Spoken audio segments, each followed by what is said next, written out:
శ్రీ గురుభ్యో నమః. శ్రీమాత్రే నమః. మాణిక్యవీణాముబలాలయంతిం మదాలసామంజుల వాగ్విలాసాం మాహేంద్ర నీలద్యుతి కోమలాంగిం మాతంగకన్యాం మనసా స్మరామి. చతుర్భుజే చంద్రకళావతంసే కుచోన్నతే కుంకుమరాగశోణే పుండ్రేక్షుపాశాంకుశపుష్పబాణహస్తే నమస్తే జగదేకమాతః. మీ అందరికీ తెలుసు, గత 6 సంవత్సరాల నుంచి చాలామంది రాజ్యశ్యామల దేవి యొక్క మంత్రాన్ని, శ్యామలా దండకాన్ని ఎంతోమంది సాధకులు నేర్చుకోవడం జరిగింది. చాలామందికి నేను పరిచయం చేయడం జరిగింది. ఆల్రెడీ యూట్యూబ్లో నేను శ్యామలా దండకాన్ని చేసి పెట్టాను. అది చూస్తూ చాలామంది కూడా నేర్చుకున్నారు. ఆ శ్యామలా దండకం లింక్ కూడా మనకి ఈ ఛానల్ లింకులో ఉంటుంది. ఈ వీడియో లింక్లో చూడండి. ఇప్పుడు విశేషంగా మీ అందరికీ నేను చెప్పేది ఏమిటంటే, ప్రతి సంవత్సరము దివ్యమైనటువంటి ముహూర్తాలు కొన్ని వస్తాయని ఎప్పుడూ చెప్తాను నేను. అందులో మొట్టమొదటిది వసంత పంచమి, తర్వాత అక్షయ తృతీయ, ఆ తర్వాత మహాశివరాత్రి, అలాగే మనకి దసరా నవరాత్రులు, అందులోపల విశేషంగా ఏమిటి ధనత్రయోదశి. ఇవి కాకుండా ప్రతి నెల పర్వదినాలు 2 వస్తాయి. ఒకటి అమావాస్య, రెండవది పౌర్ణమి. అలాగే సంక్రమణ కాలము అంటారు, అంటే సూర్యుడు సంక్రమించేటువంటి సమయం.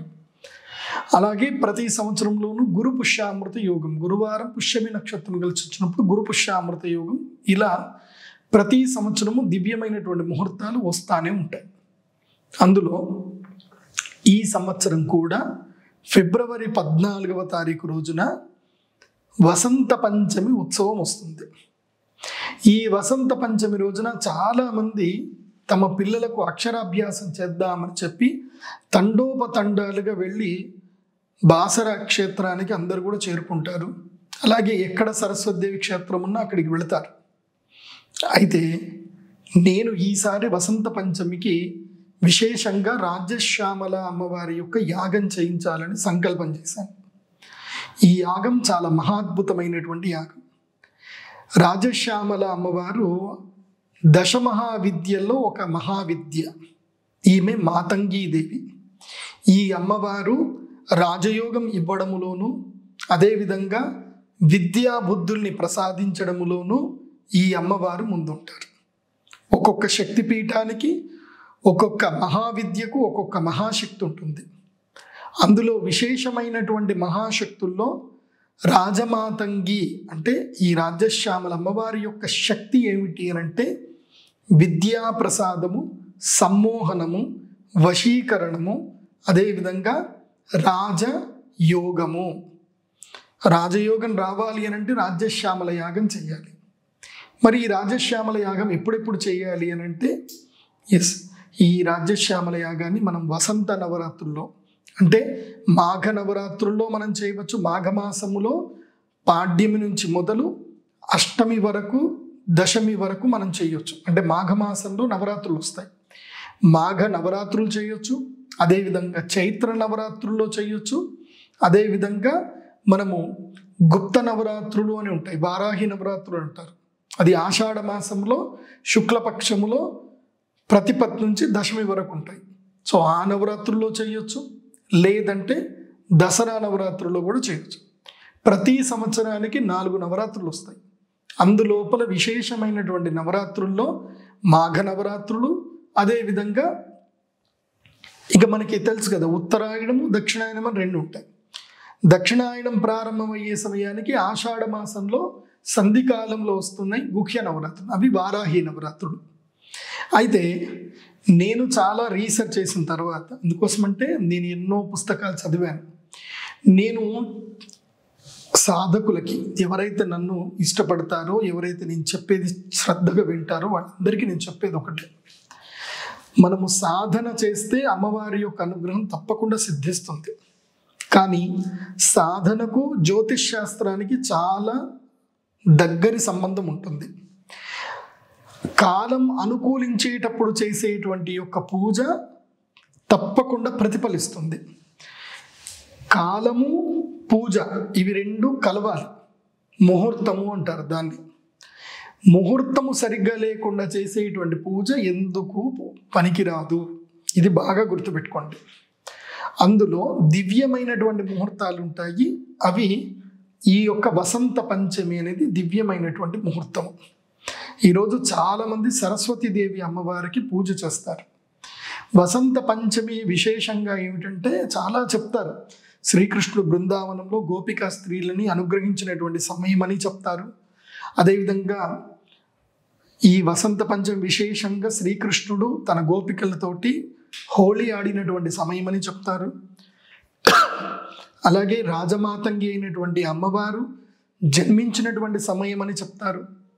ఆ రాజశ్యామలాదేవి యొక్క అమ్మవారి పుట్టినరోజు అని కూడా చెప్పడం జరుగుతుంది. ఇలా వసంత పంచమి యొక్క వైశిష్ట్యతలు పురాణాల్లో చాలా విశేషంగా ఎన్నో విధాలుగా చెప్పడం జరిగింది. ఈ వసంత పంచమి రోజు చాలామంది వివాహం కూడా చేసుకుంటారు. ఎందుకోసం అంటే వసంత పంచమి వివాహానికి ముహూర్తం చూడవలసిన అవసరం లేదు. ఆ రోజు మాఘశుద్ధ పంచమి అయితే వివాహం కూడా చేసుకోవచ్చు. అయితే ఇప్పుడు నేను ఈ రాజ్యశ్యామల యాగం చేయబోతున్నాను కదా, దీనివల్ల ఎవరెవరికి ప్రయోజనము, ఎవరెవరు ఈ రాజ్యశ్యామల యాగం చేయాలి అనేది విశేషంగా చెప్తాను, వినండి. ముఖ్యంగా విద్యార్థులు, చిన్నపిల్లలు 5 ఏళ్ళు మొదలుకొని పిల్లలు ఎవరైనా సరే వాళ్ళకి చదువులో రాణించాలి, వాళ్ళు మంచి ఉద్యోగంలో కానీ వ్యాపారంలో కానీ సెటిల్ అవ్వాలి, వాళ్ళకి బాలగ్రహ అరిష్టాలు కలగకూడదు. ఎందుకోసం అంటే ప్రతి మనిషికి 5వ సంవత్సరం నుంచి మొదలు 22వ సంవత్సరం వరకు విద్యాభ్యాసం అనేది ఈ కాలంలో ఉంది. పూర్వకాలంలో 18 ఏళ్ల వరకు విద్యాభ్యాసం ఉండేది.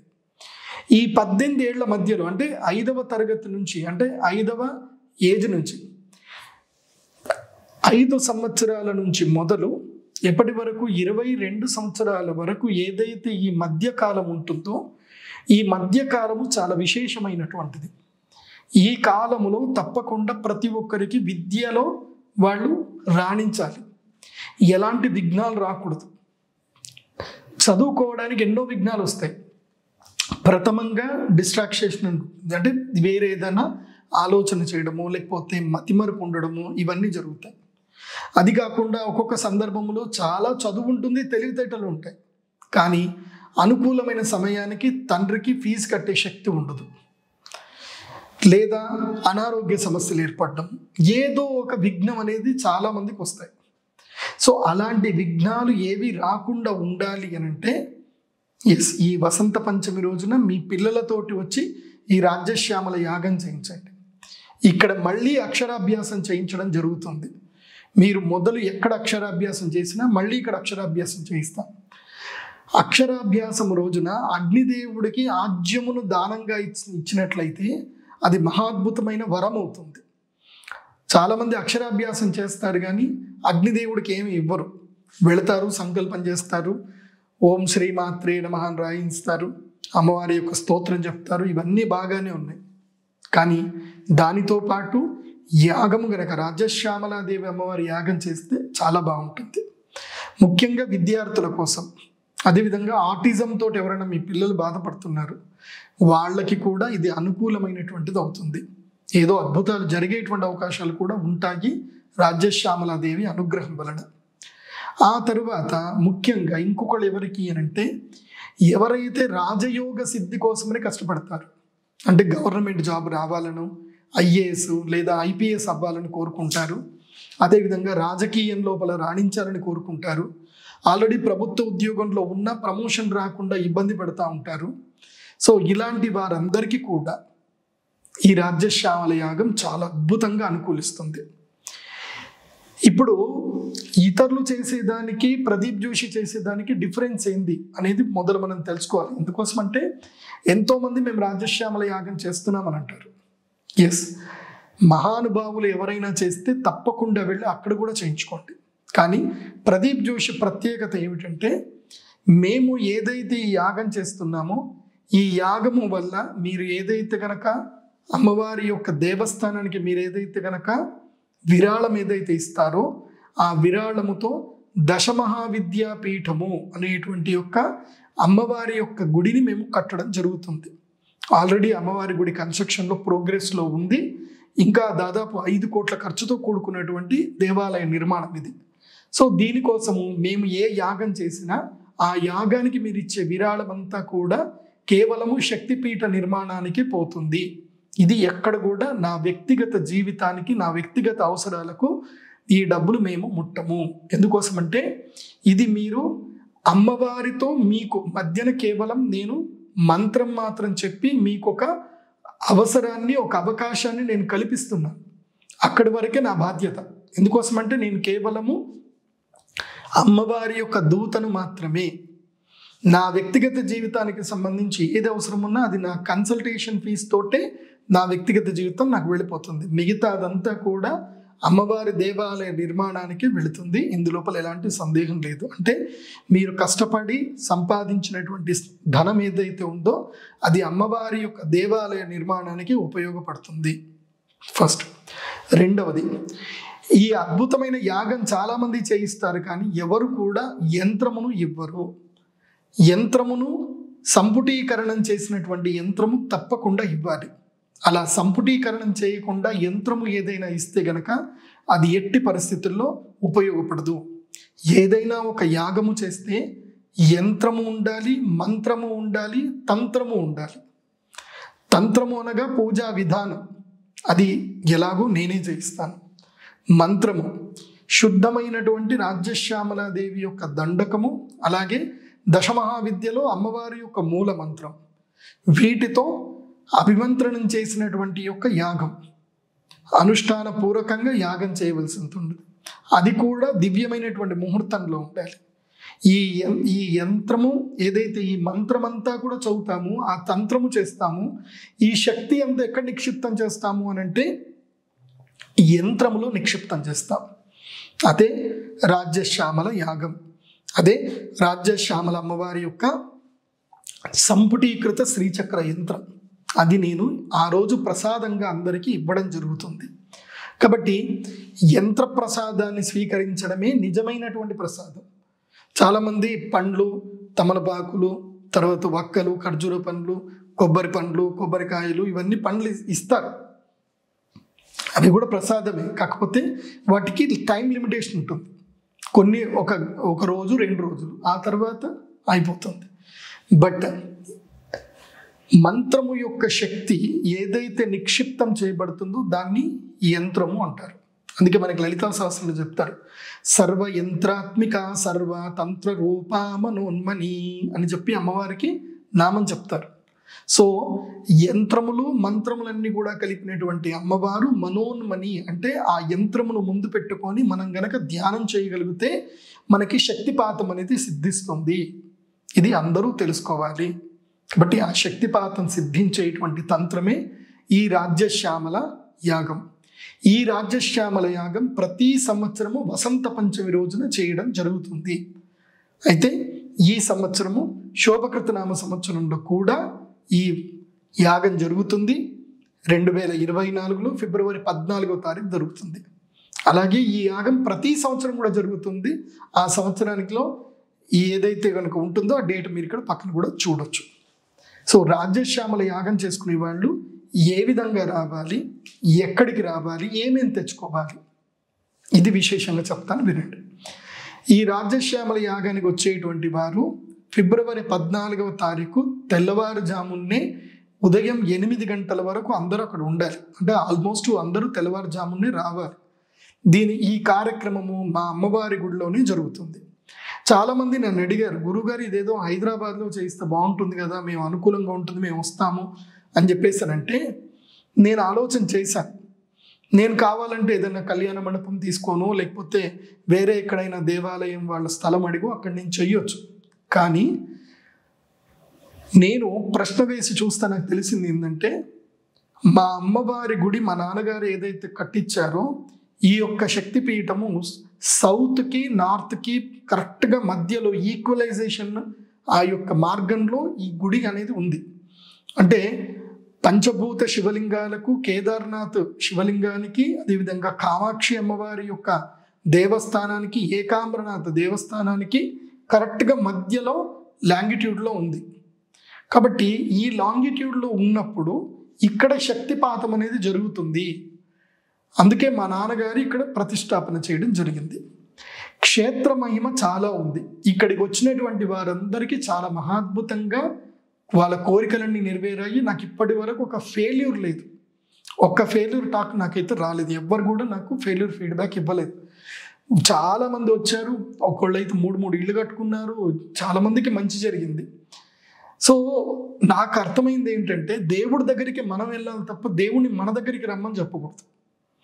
భగవంతుని యొక్క శక్తి ఎక్కడుందో మనం అక్కడికి వెళ్ళి మనం శక్తి అనుష్ఠానం చేసుకొని ఆ శక్తిని మనం సంపాదించుకోవాలి. నా కంఫర్ట్ ఉండాలి అని అంటే ఇది కరెక్ట్ కాదు. సో ఇక్కడ కంఫర్ట్ తీసి పక్కన పెట్టినటువంటి వాళ్ళే రండి. హైదరాబాద్ కొంచెం దగ్గరలో ఉంటే బాగుంటుందండి, హైదరాబాద్లో చేస్తే బాగుంటుంది అని అంటున్నారు, కానీ ఇక్కడ నాకు ఎక్కడ చేయడానికి ప్రదేశం లేదు. ఎందుకోసమంటే నాకు ఒక అనుభవం జరిగింది. నేను శ్రీచక్ర దీపోత్సవాన్ని చాలా ఖర్చు పెట్టి, దాదాపు 50 లక్షల రూపాయలు ఖర్చు పెట్టి ఎక్కడ చేయించాను? ఎల్బీ స్టేడియంలో చేశాను. ఆ ఎల్బీ స్టేడియంలో చేసినందుకు అంత బాగానే ఉంది. కాకపోతే అక్కడ స్థల శుద్ధి లేదు అనేది నేను అక్కడ పోయే వరకు నాకు తెలియదు. అక్కడ స్థానశుద్ధి లేదు. స్థానశుద్ధి లేకపోవడం వల్ల దానివల్ల నాకు కొన్ని నెగిటివ్ ఎఫెక్ట్స్ అయితే జరిగాయి. ఎందుకోసం అంటే మనము దేవీ దేవతల్ని ఆహ్వానించేటప్పుడు స్థలశుద్ధి కూడా చెయ్యాలి. స్థలశుద్ధి లేనటువంటి ప్రదేశంలో చెయ్యకూడదు.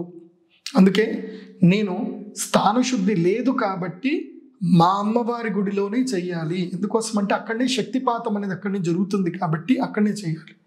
కాబట్టి నిజామాబాదు జిల్లా మాక్లూరు మండలములో నందిపేట వెళ్ళేటువంటి దారిలో ఎడమవైపు, అంటే మాక్లూరు మాదాపూర్ దాటిన తర్వాత ఎడమవైపు మన అమ్మవారి దేవస్థానానికి సంబంధించిన మార్గం వస్తుంది. అక్కడ బోర్డులన్నీ కూడా ఉంటాయి, జెండాలు ఉంటాయి. మీరు గూగుల్ మ్యాప్ లింక్ కూడా మీకు డిస్క్రిప్షన్లో ఉంటుంది. సో ఆ డిస్క్రిప్షన్ లింక్ మీరు క్లిక్ చేయండి, లేదంటే ఇక్కడ మీ క్యూఆర్ కోడ్ కనిపిస్తుంది. మీరు వీడియో పాజ్ చేసి క్యూఆర్ కోడ్ స్కాన్ చేసుకోండి, మీ గూగుల్ మ్యాప్ లింక్ కనిపిస్తుంది. సో ఈ యాగానికి ఎవరైతే రావాలనుకున్నారో మీరు కేవలం ఒక 100 రూపాయలు మాత్రమే పే చేసి మా వెబ్సైట్లో రిజిస్టర్ చేసుకోండి.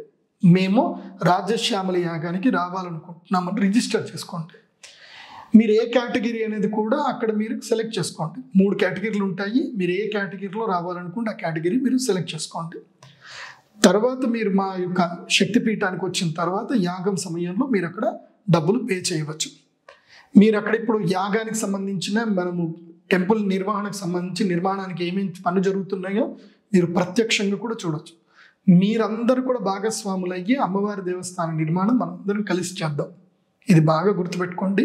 కాబట్టి ఎవరెవరికి రాజయోగం రావాలనుకుంటుందో, ఎవరెవరికైతే విద్యాయోగ సిద్ధి కలగాలో, ఎవరికైతే గనక ప్రభుత్వ అధికార యోగ సిద్ధి కలగాలనుకుంటున్నారో, ఎవరికైతే రాజవశీకరణం కావాలనుకుంటున్నారో, ఎవరికైతే సమ్మోహన శక్తి రావాలనుకుంటున్నారో వారందరూ కూడా రాజశ్యామల యాగము ఫిబ్రవరి 24వ తారీఖు 2024 సంవత్సరంలో చేస్తున్నాము. శ్రీచక్ర పీఠంలో అందరూ కూడా రండి, తరించండి.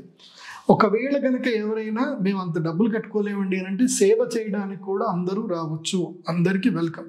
అయితే అందరూ కూడా మీ ఓన్ వెహికల్లోనే రావడానికి ప్రయత్నం చేయండి.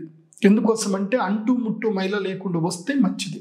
కాబట్టి ఫిబ్రవరి 13వ తారీఖే మా అమ్మవారి దేవస్థానానికి రండి. అక్కడ కూడా నిద్ర చేయొచ్చు. నిద్ర చేసి నెక్స్ట్ మీరు యాగానికి కూడా స్టార్ట్ చేసుకోవచ్చు. ఈ విధంగా ఈ రాజశ్యామల యాగం యొక్క విధానం ఉంటుంది. సర్వే సుజనా సుఖినో భవంతు. శ్రీమాత్రే నమః.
Bye.